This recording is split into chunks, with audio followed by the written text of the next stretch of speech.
want to talk to you today about squats. I see this with squats all the time. There are a lot of different ways that squats are taught. I'm going to tell you the way that I found to be most effective and most helpful for me, whether you want to do a body weight squat, whether you want to do a barbell squat, or even a front rack squat with a kettlebell. As you do each of those different types of movements, I see different types of compensations for every kind of client that's out there, young and old, whether they have foot, knee, or hip impingement issues. I'm going to talk to you about squatting with a tripod foot. Now, when you squat with that tripod foot, think of that camera tripod. If one of those legs comes off the ground, it loses stability. So think of your foot as a tripod. So when I'm talking about the foot as a tripod, I'm talking about that big toe as like point number one. So your big toe and that kind of meaty part in your forefoot right under the big toe. Point two is going to be that lateral part, the outside of your foot right there. And point three is going to be your heel. So with those 3 points, I want you to think about actively grabbing the ground. So as you actively, with those 3 points, grab the ground, take a look at my foot, it's relaxed. When I grab the ground, now all of a sudden I have an arch. We want to activate that plantar fascia. We want to activate that arch. With the arch, we're activating on both sides. We're going to tripod that foot. Now we're going to externally rotate, like we're trying to rip the floor apart in external rotation. Your glute medius on the side of your butt there, that controls external rotation. So we're activating the glute in this movement. We're not just going to stand there, go up and down. We're activating and starting from the foot. You're going to tripod that foot, externally rotate. What that does now is it creates spiraling tension up both legs because I'm pulling the floor apart. I'm not letting my feet slide.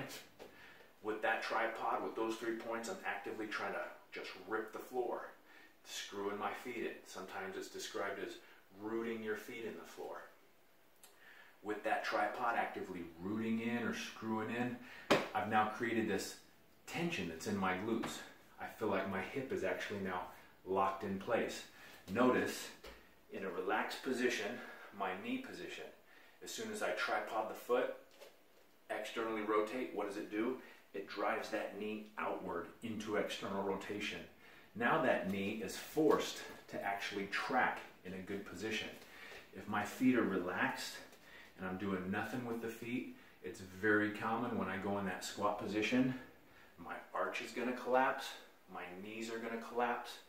But what we do is by activating that arch, externally rotating, we get those knees now in a healthy position where they're tracking outward. And when I go to squat, what happens? That knee, it tracks over the foot or a little bit outside the foot. If I keep that external rotation all the way down, all the way up, I've got that tripod of the foot, pulling the floor apart, all the way down, all the way up. What happens is my knees track into a good, healthy position. Now on top of that, whether I'm doing an air squat, heavy back squat, front rack position, front squat, kettlebell squat, whatever, you think about what's going on with the foot. What's going to happen if I tripod that foot, externally rotate, my quad tendon, my patella tendon is now going to track straight. If I don't activate that and that foot collapses, pronates, and that arch falls in, what happens is that knee goes into valgus. So we're correcting with the foot a lot of what's going to happen with the knee, that quad tendon tracking straight, patella tendon tracking straight, what's going on in the hips. When you start squatting like this, you're going to feel activation now through your whole leg because you're creating that spiraling torque all the way up into the hip. So most people that do this for the first time, they find, wow, I can feel my glutes. I can feel my hamstrings. There's other stuff at work now on my leg, not just on the front of my legs and the quads. So the last thing that we want to do is think about the breathing. Before you go down, think about that spinal stabilization. Getting a good IAP, intra-abdominal pressure. And having created that good intra-abdominal pressure, we're going to squat. So I'm going to tripod that foot, screw the feet in. I've created external rotation. Both my glutes are tight, hips feel nice and locked in. I'm going to take a good belly breath and brace and hit that squat.